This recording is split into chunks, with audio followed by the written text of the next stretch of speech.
Nós estamos com o coordenador de Relações Sindicais do Diese aqui no estúdio, Fausto Augusto Júnior, para conversar sobre a PEC 55. Seja bem-vindo, Fausto. Prazer. Fausto, a gente ouviu agora nessas reportagens, inclusive isso. A gente vive num momento de recessão econômica, um índice alto de desemprego, e justamente nesse momento é aprovada uma proposta como essa que congela investimentos em políticas públicas, em programas sociais, num momento que a população mais vai precisar desse tipo de política. É um absurdo isso acontecer. Sim, é um retrocesso grande do ponto de vista das perspectivas das políticas sociais no Brasil. Nós estamos voltando com a proposta à pré-Constituição de 88.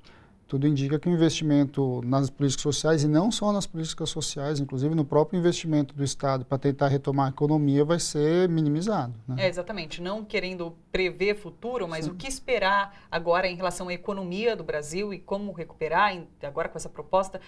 O que a gente espera agora do futuro? Bem, o governo aposta que aprovando propostas desse tipo, e reforma da Previdência, reforma trabalhista, você vai dar uma espécie de uma aura de confiança para o mercado internacional vir investir aqui no Brasil. Bem, está ficando muito claro que isso não é bem verdade, porque se isso tivesse acontecido, esse era o discurso do impeachment, né? O discurso do impeachment era esse. Bem, ele aconteceu e essa confiança não voltou. A confiança não voltou porque a economia está paralisada.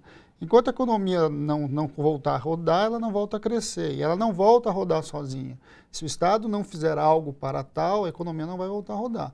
A PEC, ela, de certo modo, vai engessar mais ainda as possibilidades desse tipo de retomada. O governo fica muito limitado nas suas escolhas, na sua possibilidade de política, e pior do que tudo isso, né? Nós vamos passar por períodos grandes, a tendência do desemprego não é diminuir, e cada vez espaço menor você vai ter para poder fazer política social. Mas a promessa com essa PEC é fazer a economia melhorar.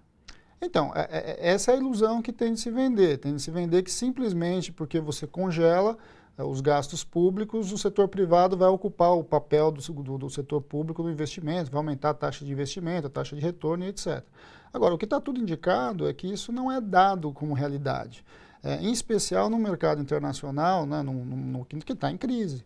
A aposta do governo hoje é uma aposta de que, ao fazer esse tipo, você melhora a garantia da possibilidade de retorno, enfim, dos diversos investimentos que poderiam acontecer aqui no Brasil. Mas o que está claro é que o mundo lá fora não está disposto a fazer investimento, não só aqui, o mundo inteiro está em crise. Por que colocar dinheiro no Brasil simplesmente porque você tem algo desse tipo? O que a gente vai ver, muito provavelmente, vai ser um grande leilão. Então, da onde virá capital internacional? Virá das vendas dos processos de privatização. Essa é a aposta do governo. O que você está efetivamente acertando com o mercado é que você está possibilitando pagar mais juros, né? Você está destinando parcelas maiores do seu orçamento para colocar mais dinheiro dentro do setor financeiro. O nosso histórico no Brasil, a gente já paga taxas de juros exorbitantes há muito tempo, é que esse tipo de política não faz a economia girar. Normalmente é o contrário, né? O que nós esperamos é que, primeiro, a gente consiga ter algum tipo de reação a isso. Acho que tem mais outras reformas tão draconianas quanto esta, mas que não vai ser uma situação muito fácil nos próximos 10 anos, que é o primeiro período da PLS, mas os próximos 20 é um absurdo, né? Sim. Fausto, em relação à reforma da Previdência, a gente vê muito agora se falar sobre a Previdência privada. Muitas notícias, os veículos de comunicação da grande mídia falando sobre isso. É realmente difícil. Para um trabalhador, por exemplo, que ganha um salário mínimo, vamos fazer essa comparação, contribuir com a Previdência privada é dificílimo. Então, o impacto é muito grande para um trabalhador, essa reforma da Previdência. A proposta colocada é um absurdo. Sim. Né? Do ponto de vista bem objetivo, nós estamos falando que provavelmente nós vamos deixar em torno de 70% fora do sistema previdenciário. Sim. Agora, mais grave do que isso, é que a proposta é uma proposta para a desconstrução do setor da Previdência Pública no Brasil. Por quê? Porque quem tiver alguma opção com as formas de inserção, com a possibilidade de efetivar a sua aposentadoria, a tendência da pessoa comum, né, do cidadão comum, é migrar para a previdência privada. Só que se a classe média e a classe média alta e a classe alta migrar para a previdência privada, o que vai sobrar para financiar de fato a previdência? Então, a aposta do governo, de fato, com essa reforma, não é diminuir o gasto com a previdência propriamente dito como pré-anunciado. A proposta deles é um processo acelerado de privatização da previdência. A tendência é você transformar a previdência social em algo parecido como o Bolsa Família, auxílio, algum programa social que vai dar uma previdência mínima para um conjunto muito pequeno da população, muito pobre, e os demais deverão ir para a previdência privada. Essa é a proposta. E isso não vai acontecer numa tacada só, de uma vez só, com uma medida que eles fossem fazer. A proposta é, você vai aos poucos asfixiando a previdência. Quando você chegar, essa vai ser a primeira forma de reforma, é o primeiro movimento da reforma. Quando o conjunto da sociedade começar a sair da Previdência, você vai fazer outras reformas que vão enxugá-la cada vez mais. Não é difícil pensar muito nisso, é só você olhar para a educação.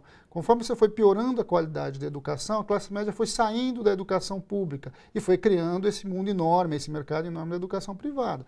O movimento para com a Previdência é o mesmo. Sim. Não é uma disputa de Previdência, é uma substituição da Previdência pública e a criação de um mercado da Previdência privada. Sim. Por isso, a grande mídia fala sobre Previdência privada. Claro. E junto com isso tudo, tem a desvalorização do salário mínimo. Não, bem, aí o PLS 55 já vai fazer isso diretamente. Né? Para você poder conter o gasto, manter o gasto no índice de inflação, como está previsto, você vai mexer na política de salário mínimo. Mas pior do que tudo isso é você desvincular a Previdência, né, enfim, o salário da Previdência do salário mínimo. Essa também é uma das propostas. E mais grave ainda, né, porque está se falando em mexer no BCP, está se falando em mexer, ou seja, em uma série de quebras do ponto de vista da relação Previdência com salário mínimo. Isso vai fazer com que, hoje, a maior parte dos aposentados estão vinculados ao salário mínimo. Boa parte da melhoria de vida nas camadas mais populares desse país, nas regiões mais longas, né, mais longínquas desse país, estão vinculados a esse ganho que aconteceu no salário mínimo e dentro da Previdência Social. A hora que você for desassociando isso tudo, o que nós vamos ver é, em especial, nas periferias e nos grandes interiores do Brasil, que vivem muito desse recurso da Previdência, um processo de retrocesso econômico muito grande. Claro. Então, tudo que nós conseguimos nos últimos 15 anos vai ser perdido de maneira muito rápida. Fausto, obrigada pela sua participação. Obrigado a vocês. Volte sempre aqui. Estamos aqui, com certeza. Obrigada. Obrigado.